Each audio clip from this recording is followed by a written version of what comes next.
باب الاولیاء. خلاصه دا ده چې یو جنې ولا کله نکاح تړلی کېږي نو دغه پلار دغه نیکه یا ورور کم قریبي رشتہ دار دی هغه به نکاح تړي. مغې حوالې سره تفصیلي مسایل دي. د نکاح تړلو کې ولی ته شریعت ولې اعتبار ورکړی دی؟ نکاح یو نازکه معامله ده او دا چې کم نکاح کېږي دا دایمي وي. نو شریعت دا کار وکړو چې دا کاری مشروع وګرځولو، خو دې سره سره ودن مقصود دا نه دی ګرځولی چې څه وخته پورې فایده حاصله کړي بس بیا ختم شي. نه، غواړي دا چې دا فایده ډېره وخته پورې وي او د دې دواړو منځ کې چې کومه رشته قایمه ده هغې کې قوت پیدا شي، تقویت پیدا شي، یعنی زر دا رشته ختمه نه شي.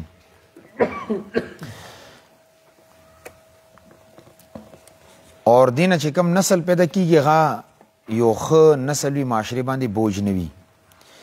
دی مقاصدو د حصول لپاره شریعت مطهره دا کار وکړو چې د نکاح په منعقد کېدو کې کم نږدې رشتې داران دي، اولیاء دي، هغو ته په بعض اوقاتو کې حق ورکړو چې د فیصله به دې کوي. نابالغه هلک اور نابالغه جینې د معاشرې کې د خانداني کم یو مقام دی اور هغې په نکاح باندې څه اثرات دي هغې نه هغه نه دي خبر. دیو جنه شریعت دا کار وکړو چې په دغه حالاتو کې ولی ته دا اختیار ورکو چې ته د دې جینې اور د هلک د اجازت نه بغیر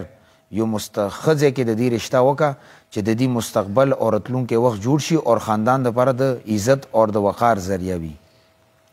نابالغه ماشوم او نابالغه ماشومه دغه نکاح ولی ته شریعت ځکه ورکړی چې د ماشوم د معاشرې په حالاتو باندې نه پوهېږي. ولې چې سړی څومره غټېږي ورو ورو معاشرې حالاتو باندې پوهېږي چې ماته زندګي څنګه تېرول پکار دي، کم ځای کې ماته خیر دی، کم ځای کې ماته نقصان دی. د ماشوم اور ماشوم پوهېږي نه، ځکه شریعت وایي چې دا به ولي نکاح تړي، دی به خپل نکاح خپله باندې نشي تړی. او دا هم کیدلی شي چې کله یو عاقله بالغه جینۍ نکاح وتړي اور هغه داسې ځای کې نکاح وکړي چې هغه د کفو برابر نه وي، هغه کې برابري نه وي، نو ورثاو ته د اولیاو ته په هغې باندې اعتراض حق شته، لکه پرون تیر شوي وو. شریعت کې ولی چاته ویلی کېږي؟ عاقل بالغ وارث ته ولی ویلی کېږي اور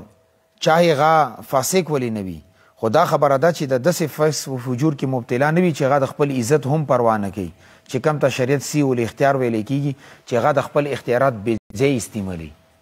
کله کله وي داسې د کور یو مشر وي، هغه برینام مشر وي، نه د ورسره خپل عزت غم وي نه د بل چا عزت غم وي.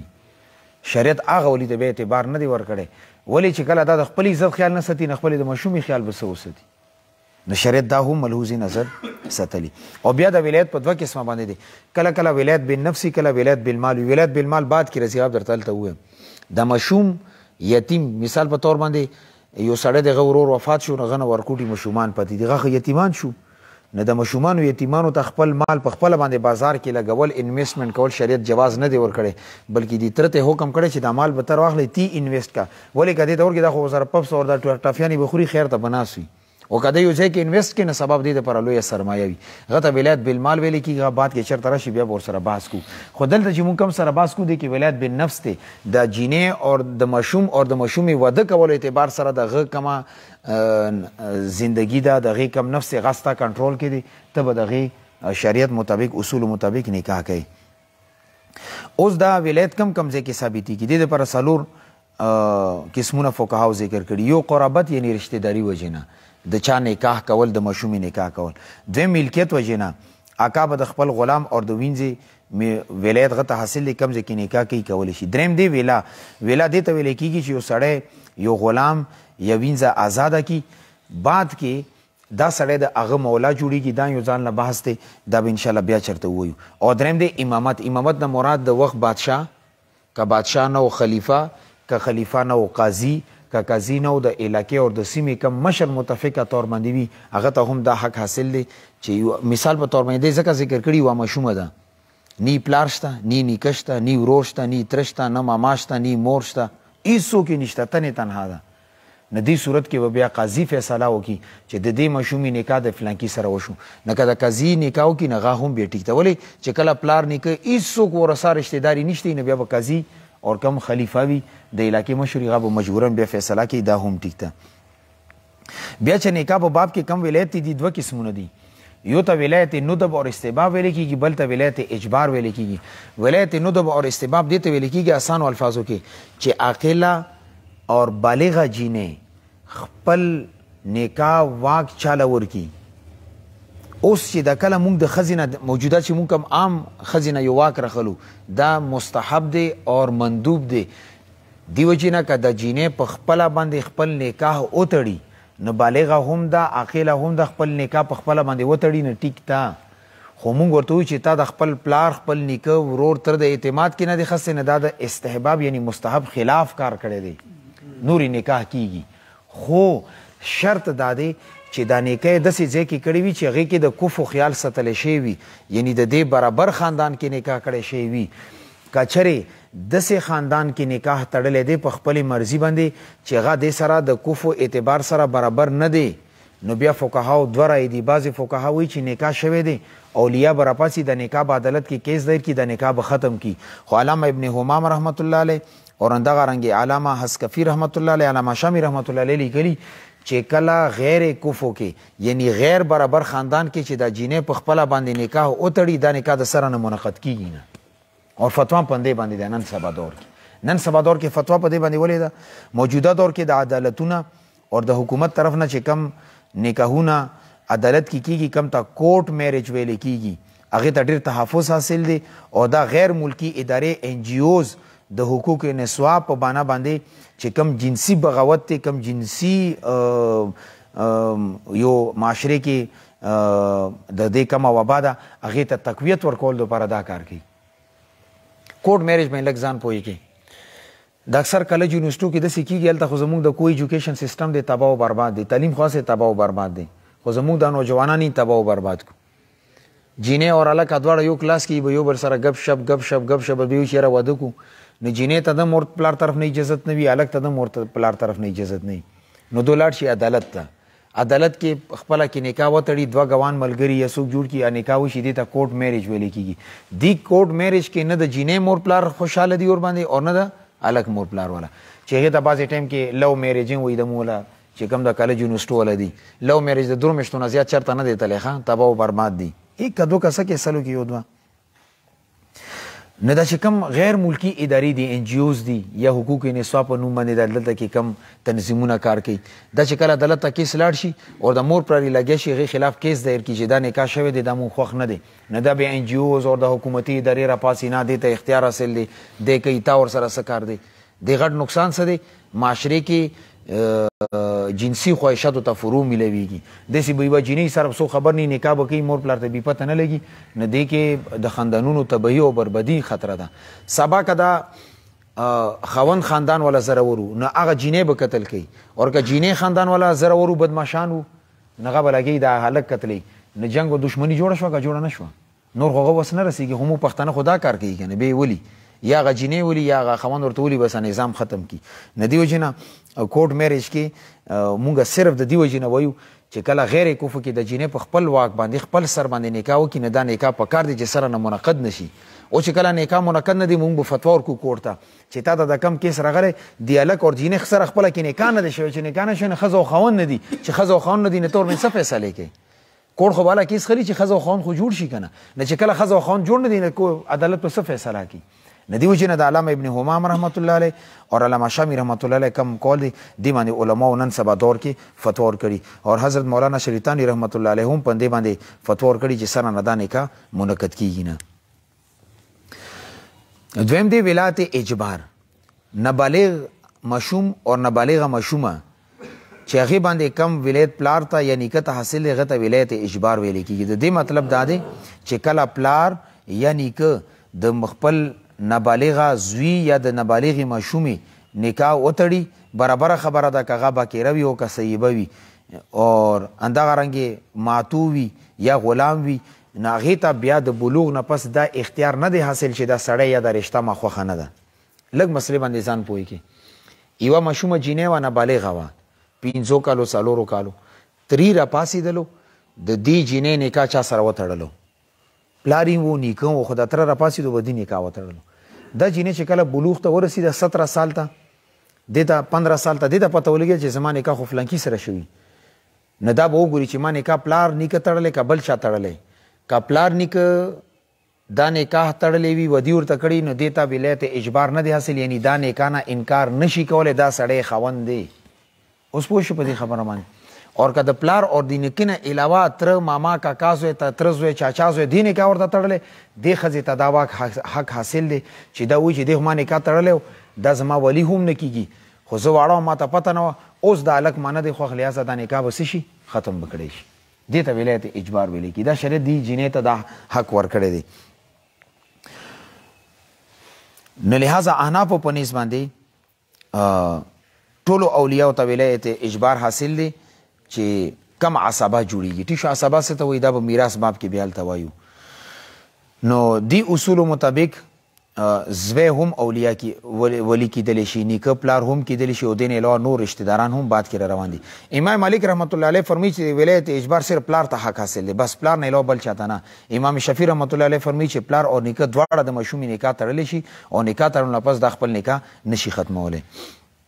اور وجه دا ذکر کی چې پلار اور نیکه دې ته چې کم شفقت ته غاډیر د کامل درجه حاصل دي نور رشتہ دارانو کې دا نشته دی او مونږ احناف دا وایو چې د پلار او نیکه نه علاوه که بل ولی نکاح وتړي نو پکار دی دا نکاح دم وشي هغې وجه دا ده چې کله کله د جینۍ ته یو ډېره بهترینه رشته راشي او هغې کې ته انکار وکړې چې یاره پلار یې نشته دی ماما یې نشته دی نه شو کولی نه کیدای شي داسې بهترینه رشته بیا رانه شي ځکه هغه وخت کې نکاح یې تړله پکار دی چې د کومه رشته ده دې کې څه رکوټونه بعد کې پیدا نه شي بیا احنافو په نسبت باندې چې کم دا ولایت ولی کم سړی جوړیږي دا په دوه قسمه باندې دی یا به ملزمه وي یا به غیر ملزمه وي ملزمه دې دي چې پلار او نیکه چې کم نکاح وتړي د جینۍ د بلوغ نه پس هغې ته حق نه دی حاصل چې هغه دا نکاح ختم کړي البته یو صورت شته که چرې مهر کې کمی یعنی مهر یا سره نه کیښودلی نه دی او یا مهر کې کمی دی اور یا د چې چا سره د پلار او نیکه نکاح تړلی هغه د دې خاندان اعتبار سره برابر نه دی ډېر کمزوری سړی دی نو بیا چې کم پلار او نیکه دا نکاح تړلی دی نو داسې صورت کې بیا دې ته حق حاصل دی چې کور ته د لاړه شي عدالت ته لاړه شي چې دا سړي سره ما پلار نکاح تړلی دی خو دا زما د کفو نه دی زما د خاندان نه دی ما برابري نه دی نو بیا ورته حق حاصل دی هغه نکاح ختمولی شي خو د عدالت په ترو باندې نو ولایت ملزمه کې دغه لیکلي دي که چېرې پلار او نیکه د بچی نکاح وتړي د مشومې اگر چې هغه کې مهر کې کمی وي اور کفات کې نقصان وي یعنی برابر خاندان کې نه دی کړی بیا دې جینۍ ته حق نه دی حاصل صحیح ده مسله داسې ده داسې نه ده چې حق ورته حاصل دی بیا هم دا نکاح نشي ختمولی ولې چې پلار او نیکه کم نکاح کړی دی کې شفقت اور مصالح او رعایت خامخا یقیني وي دی د جینۍ ډېر خیال ساتي لہذا که عدالت ته لاړ شي دا نکاح نشي ختمولی دویم ولایت غیر ملزمه پلار اور د نیکه نه علاوه چې چا د ماشومانو اور د ماشومې نکاح تړلی دی هغې ته اختیار حاصل دی بلوغ نه پس که دا نکاح برقرار ساتي ټیک دی اور که نه ساتي ورته اختیار حاصل دی ٹھیک ده پلار اور نیکه نه علاوه اوس که د پلار اور نیکه نه علاوه اولیاو کې چا د غیر کفو کې نکاح کړی دی یا غبن فاحش سره نکاح کړی دی غبن فاحش دې ته ویلی کېږي چې هغه کې یا سره مهر مقرر کړی نه دی یا مهر ډېر کم دی یا غیر کفو کې کړی دی نه دې سره نکاح منعقد کېږي نه لکه مخکې څنګه دا مسله تېره شوه اوس ولایت ملزمه دپاره څه شرایط هم فقهاو ذکر کړي دا نه چې بس پلار دی او نیکه دی دا چې نکاح تړي چاته خیر ډېر قسمه نکاح تړلی شي نه پهله شرط دا دی چې د پلار اور نیکه د خپل عزت نه که چېرې بې پروا وي یعنی فاسق او فاجر وي داسې درجې ته رسېدلی وي چې خپل عزت خیال هم نه ساتي کله یې کمیس نه دی نه چولی بار ووتو کله یې پرتوګ نه وي بار ووځي هېڅ خیال نه چې کوم سړی د خپل عزت خیال نه ساتي هغه د لور اور د بچی څه خیال وساتي لہذا داسې پلار نیکه که نکاح وتړي هغه ته اعتبار نشته دی دویم دا چې پلار اور د نیکه معاشرې کې په سوی اختیار سره معروف او مشهور نه وي دا مطلب دی چې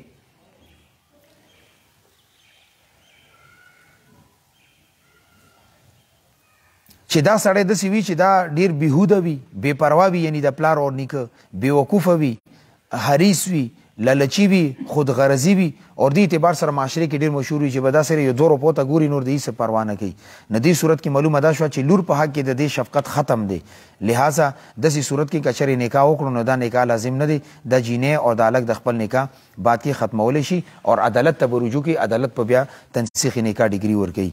دریم دا چې پلار او نیکه داسې نشې په حالت کې نه وي. که چېرې نشې په حالت کې فاسق فاجر شریر فقیر حقیر سړی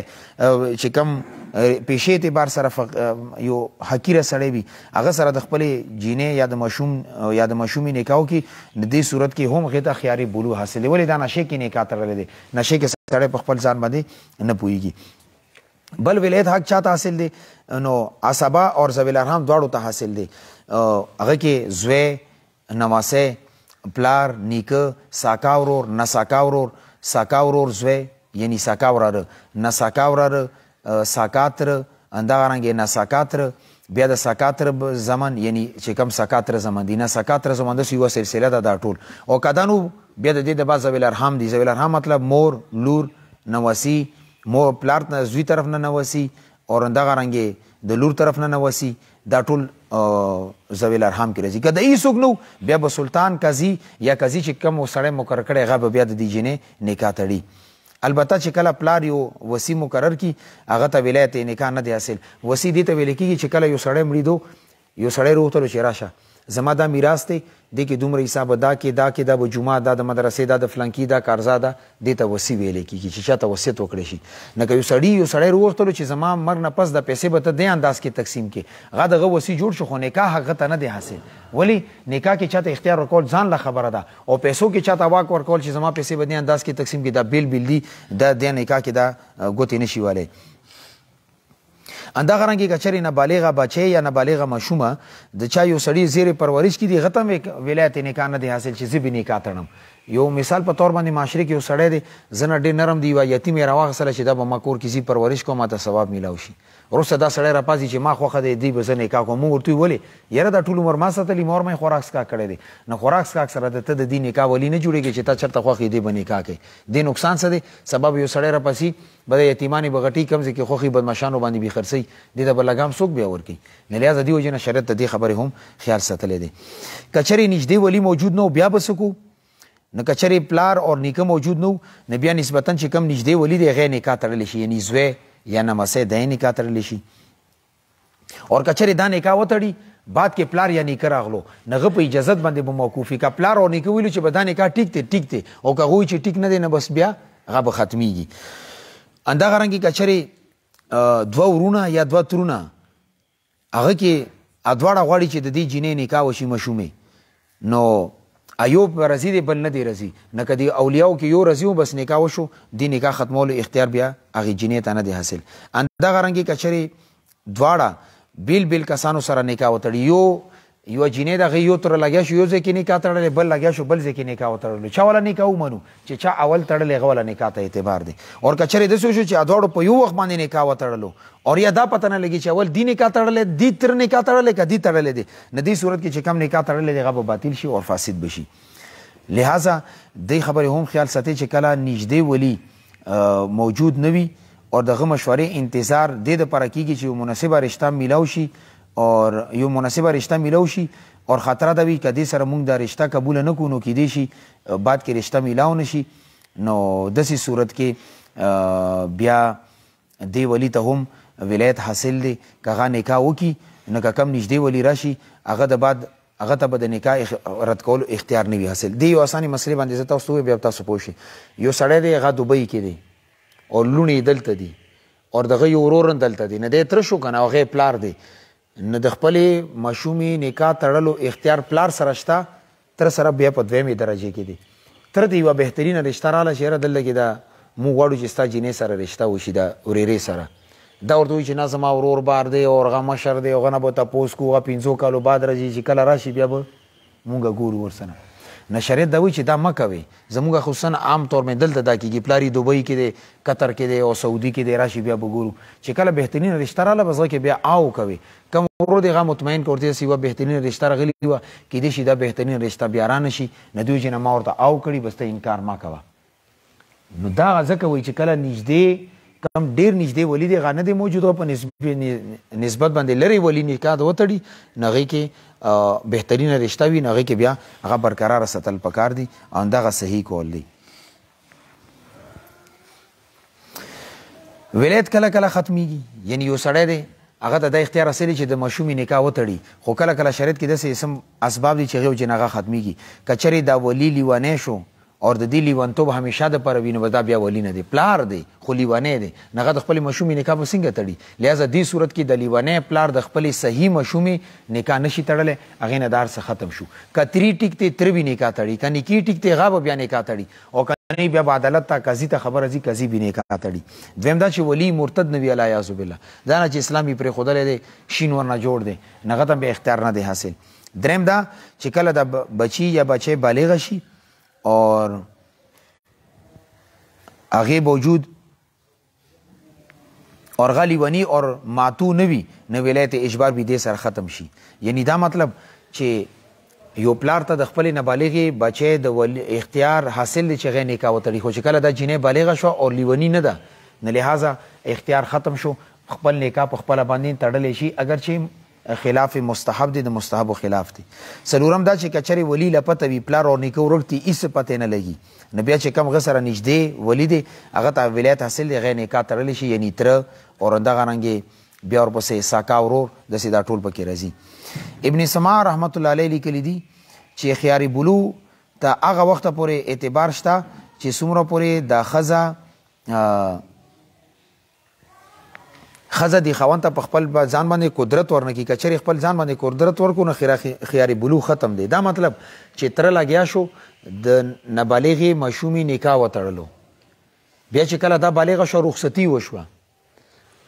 اور خاوند د دې نه خپل شرعي ضرورت پوره کړو یعنی جمع وکړه هغې د بعده ښځه راپاڅېدله چې دا خاوند خو ما خوښ نه دی نو ته اوس وایې چې دا خاوند ما خوښ نه دی اور ما ته تر بچپن کې نکاح تړلی دا ما خوښ نه دی نو د جما نه پس دا خبره ولې کوي جما نه مخکې د دا خبره ولې نه کوله نه لحاظه چې یو ځل ښځه او خاوند خپله کې میلاو شي هغې د بعد د جینۍ کم ولایت اجبار دی یعنی د نکاح فسخ کولو کم اختیار دی هغه به شرن ختم شي دې ته اوس هغه اختیار حاصل نه دی شپږم نمبر باندې دا که چېرې خیاري بلو د بعد ښځه او خاوند په منځ کې اختلاف پیدا شي ښځه دی خاوند دی ښځې ته ووایي چې بلوغ نه پس تا خاموشي اختیار کړې وه یعنې هغه وخت کې ته راضي وې او د ښځه انکار وکړي چې نه داسې څه خبره نشته نه د خاوند خبرې ته به اعتباري ښځه او خاوند خپله کې میلاو شو دواړو بچپن کې واده شوی و ښځه بعد کې راپاڅېدله چې د خاوند ما خوښ نه دی زه دې سره د نکاح ختمول غواړم او خاوند وایي چې نه دا دلته چې ما سره میلاو شو خاموشه پاتې وه یې په خولې باندې ما ته ویلي چې ته ما خوښ یې نو دې صورت کې د ښځې اختیار ختم شو اوس دې ته د خپل نکاح اختیار ختمولو شریعت حق نه دی ورکړی اووم نمبر باندې دا چې که چېرې خیاري بلو نه پس جدایي راغله یعنی بچپن کې واده شوی چې کله ښځه او دا ښځه او خاوند دواړه بلوغ ته ورسېدو اوس یو بل خوښ نه دي نه که چېرې د خاوند طرف نه دا خبره راغله هغه مخکې ماشوم اوس غټ شو جینۍ خوښه نه ده دا وایي چې دا چې کومه جینۍ ما ته بچپن کې کړي دا ما خوښه نه ده نه چې خاوند طرف نه جدایي راشي دا د طلاق په حکم کې ده او که چېرې ښځې د ووایي جینۍ د ووایي چې دا هلک ما خوښ نه دی نه هغې طرف نه چې کومه مسله راشي هغې ته تنسیخ نکاح ویلی کېږي یعنی د نکاح فسخ شوه داسې ده لکه نکاح سره شوی نه وي او اتم نمبر باندې دا خیار بلوغ نه پس که چېرې جدایي راغله که چېرې دا جدایي د دغه نه پس دخول نه پس رالی یعنې خاوند د ښځې نه ضرورت پوره کړی بیا څه وجې نه د جدایي راغله بیا خاوند باندې مهر لازم دی د خاوند به ورته مهر ورکوي ولې فایده یې د ښځې نه اوچته کړې ده او که چېرې جمع نه وه کړي او دوی منځ کې جدایي راغله نه بیا خاوند باندې مهر نشته ولې چې خاوند د جینۍ نه څه فایده نه ده اوچته کړي په دې خبره باندې پوه شوې نه زمونږ عام پښتون معاشرې کې دا یو ډېره غټه مسله ده نکاح کولو کې ډېر زیات احتیاط کول پکار دي دا چې دومره مسلې درته ما بیان کې اوسه پورې که نه دا صرف دې دپاره چې دې کې ډېر زیات احتیاط کول پکار دي نکاح متعلق چې کم مسایل هغه تقریبا ختم شو دې سره البته سبب دا بیانوم چې د واده اول شپه چې کم ته شب زفاف ویلی کېږي هغه کې کم مسنون اعمال دي کم اعمال به انسان کې هغه به انشاءالله سبا درته بیانوم بیا به د نکاح مکمل بحث ختم شي دې پسې بیا کتاب و رضاعت شروع کېږي یعنی دا چې کله یو ماشوم د چا نه پیوس کي هغه د غزوی جوړېږي نه جوړېږي هغه مسایلو سره به انشاءالله بحث کو خو سر دس دا چې سبا صرف د دې باب کې اخیری درس دی چې شب زفاف کې یا چې نکاح وشي یا کوژدن وشي هغې دپاره مسنون اعمال څه دي کمې دعاګانې دي هغه به درته انشاءالله سبا بیانو خو زما د خبرو دا ټولو مقصود دغه چې زمونږ د معاشرې کې ښځې او خاوند چې زندګي نه جوړېږي هغه کې یو بنیادي وجه دا هم ده چې دواړو رضامندي نه وي نو دې کې کوشش دا کوي چې کم هلک او جینۍ خپله کې واده کېږي دواړه خپله کې راضي وي دا زندګي دا سفر د ډېر وخته پورې وي دې کې طلاق ډېر په مشکله باندې راځي او که هلک نه وي خوښه دې کې طلاق رجحان ډېر زیات وي ولې چې خاوند په لاس کې د طلاق اختیار دی او که جینۍ نه وي خوښه نو ټیک دی طلاق خو نه کېږي خو خاوند زندګي ډېره زیاته مشکله وي خدمت یې نه کېږي کپړې نه وینځلی کېږي بچو خیال یې نه ساتلی کېږي هغه هم بیا اخري نتیجه طلاق وي نه دې وجې نه بعضې وخت کې موږ دا وایو چې زه پښتون یم زه غیرتي یم دا کار به څنګه نه کېږي نو ټیک دی غیرتي یې پښتون یې خو د شریعت نه زیات غیرتي ته نه چې شریعت درته کوم اصول بیان کړي دي هغه فالو کوه هغې کې درته خیر وي بل زموږ دی اورګزۍ یا چې کوم د سادې پړه چنار فاټه ایریزي دلته کې د عدل بدل خبره ډېره وي خپله کې دوه وروڼه وي بس یو خپله کې تره زمان او تره لوڼې دا خپله کې نکاح کوي هغه کې غټه مسله دا وي چې یو طرف ته که ښځې ته طلاق میلاو شو نو بل ته وایي چې شابه ته ورته طلاق ورکړه زما دی ما ته څه کسان راغلي چې جی ما خپله کومه جینۍ ده هغه مو د خپل وراره ته ورکړې ده او ما زوی سره ورېره ده او دلته کې زما زوی دی جینۍ سره وخت نه تېرېږي د خپلې تره لور سره که زه زوی ته یم چې دې ته طلاق واچو نو زما لور هم کور ته راځي وایي ولې بدل مه کړي دي او که دا نه کوم نو دلته مو زوی بله ورځ زهر راخستې دي تماچۍ راخستې او ځان یې ویشتو هغه چل دی دغه چل دی نه ما ورته وایي چې دا خپله کې مه تړې دې پورې چې دا به دې ته طلاق ورکړي دا به دې ته ورکړي بیا مونږ پښتانه یو بیا چې هغه طلاق نه ورکړي هغه سره ټول بیا سوشل بایکاټ ورکړي کور نه وځه چې دې جینۍ ته طلاق نه ورکوي نو یو خبره خو دا ده چې کله ته دا اعتماد وي چې زه د بدل باندې واده کوم نو ماته مشکلات نه جوړېږي او چې د چا ته لور کوم دا د سړي بچی دی بیا خې ورکه ورته او که پوهېږي چرسي پوډري دی کبابي دی خوښې نه ده نو په زور مې خامخا د جینۍ مه تپه چې هغه نه وي خوښه هغه په سر باندې دا وتړې نه دی اخري انجام به دا وي چې دا به جینۍ کور ته ځي او ستا لور به کور ته رسي نو څه ضرورت دی بله خبره دا ده چې مونږ عام طور مې دا ګورو چې یاره بازار کور کې ډېره ښه جینۍ ده مونږ دا نه غواړو چې بار لاړ شي به دا کور کې پکار ده هغه کې بیا مشکل دا وي چې یو کم عمر هلک ته بیا مشره جینۍ وکړي نو هغه به ټیک دی ورسره 15 کاله تېر کړي 10 کاله به تېر کړي خو هغه چې کله وس ورسېدو هغه به ځان ته داسې جینۍ کوي چې هغه عمر کې دی نه کمه وي نو لهذا دې اعتبار سره لږ معاشرې کې د دې ټولو خبرو خیال ځکه ساتل پکار دي تاسو ته خو پته نه لګي تاسو د کم مشران ناستې بخښنه غواړم ښه دا نوجوانان ما ته راځي والله داسې خبرې راته کوي چې زه ورته زه دې کې څه وکړم یو هلک راسره تبلیغ کې تلی و سروزې ته بس اخري شپې ما ته وایي چې مفتي صاحب نن دا ټول ملګري وده شي ته مه وده کېږه تا سره زه کور خبرې کوم بس بیا چې کېناستو نو دا خبره یې راته وکړه چې والله یو ځل خپلې ښځې ته خپو کې کېناستم د خپې مې ورته ونیولې سوال مې ورته وکړو چې بس ښځې راسره زندګي تېره کړه نور بس نشم برداشت کولی دا تکلیف هغې باوجود هغې نه سړي بچي جوړه نه شوه مل ولې ده کړي وایي پلار راته په زور کړي ترې لور مو ده ما نه کوله خو بس پلار دوی چې وکړه کړې مه ده اوس اوس مو زندګي تباه ده او چې پلار ته دا ووایم چې دې سره زندګي نه تېرېږي هغه چې دې ته طلاق ورشئ کور نه وځه نو بس چې اوس کور نه ووځم بیا غریب یم بیا وس نشته دې څه وکړم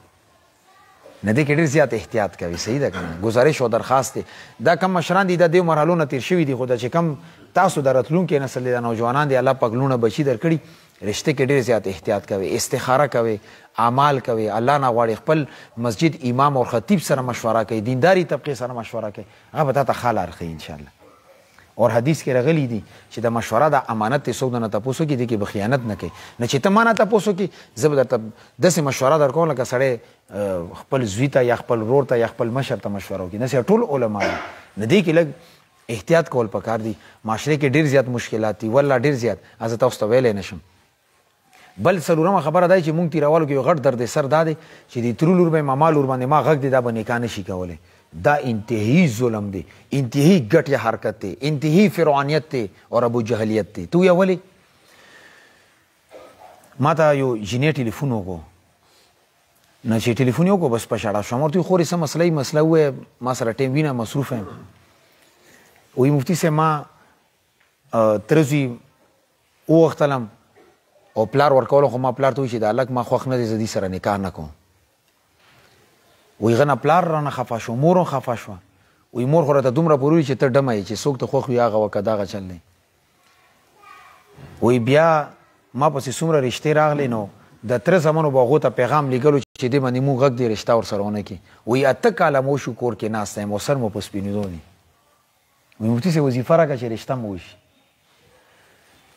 او بیا راته دا وایي چې زه روژې نسم اور تهجد مستقل کوم تهجد کې صرف دا دعا کوم چې الله د تره او د تره زمانه ټول تباه او برباد کړي سه دعا ولا داسې څوک نشته دي او دا خبره یا ساتي چې چا لور باندې د سر سپین کو کنه والله زستا لور به سر سپینیږي ښا والله مدر ته کوم منبر او محراب کې ناسم الله پاک ډیر غیرتی ذات دی، ظالم نه دی. دیو جن د غږونه مګونه ختم کی چې شریعت غي ته اختیار ورکړي تور می څه کوي ته کوم څه ټیز مرخان یو د 100 کروڑ مړي د کړي دي چې ته غږ وکي بیا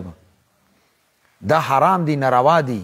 او خاص کر دی پښتنو ته وایم دا فاټه ولا ته چې کم زمونږ د تیروالي دیو ته وایم د غږونه مګونه ختم کی.